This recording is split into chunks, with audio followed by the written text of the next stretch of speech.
Morning students, today we are going to start our class 10th with the chapter number 5, Footprints Without Feet. Here you can see the summary of the chapter. Here we are going to talk about Griffin.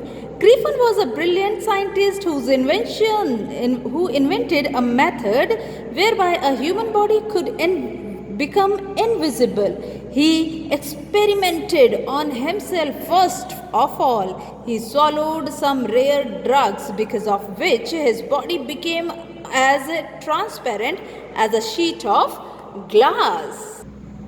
Two boys in London were surprised to see the fresh muddy impression of a pair of bare feet as they were still gazing. A fresh footmark appeared from nowhere. They doesn't know. They couldn't understand what is happening. They could say how they appeared there.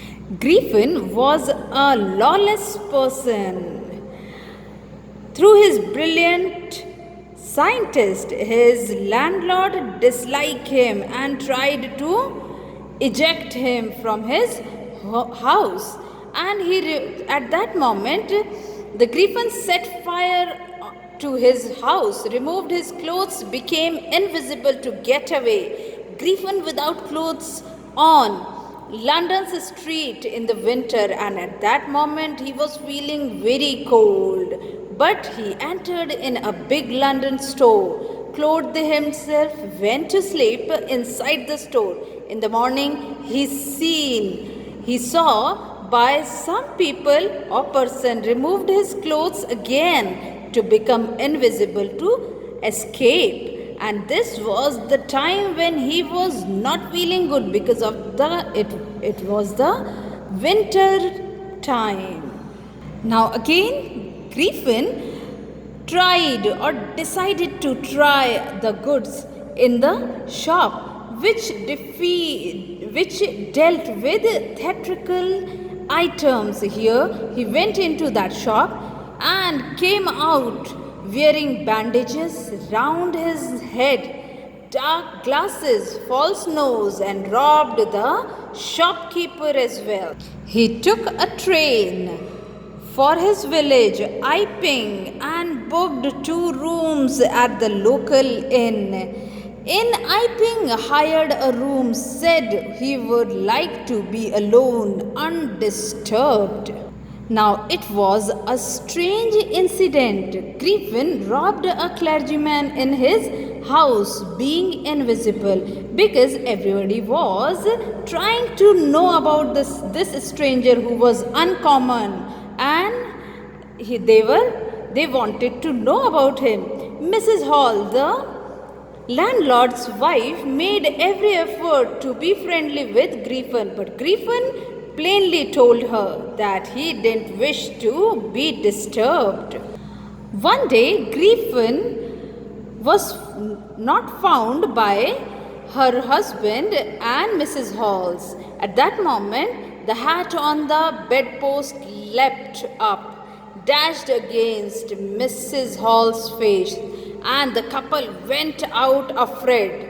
At that moment, everybody learnt that Griffin was the thief. Actually, he theft in the village because he was not able to walk because he was invisible. Soon, in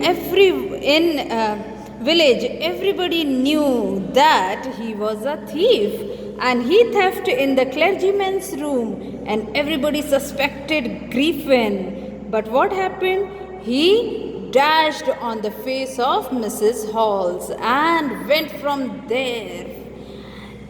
The village constable summoned. Now what he summoned?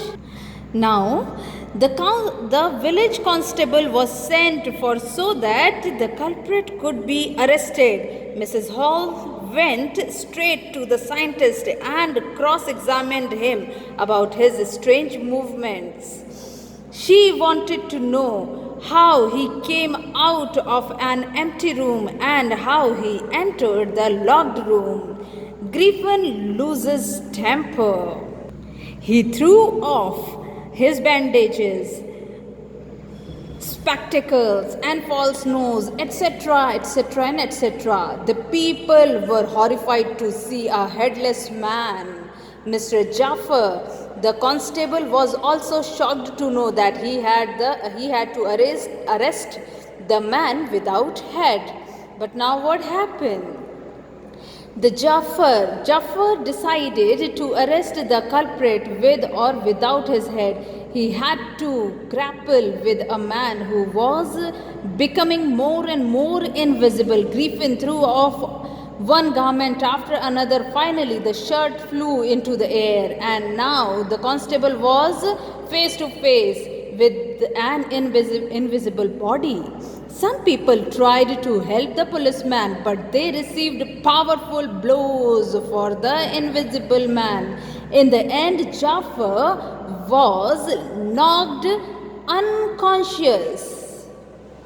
There were nervous, excited cries of hold him, but all in vain. Griffin vanished away, free, and vanished from the scene. The footprint without feet here brings out the misery of the brilliant scientist who adopts a lawless path up to turning invisible. His aspiration of unequaled power remained unfulfilled when he became homeless and has to wander hungry, cold, and utterly miserable. He eventually regrets his decision as he gets alienated from the society. So, this was today's chapter. I hope you understood and enjoyed it a lot. Thank you very much.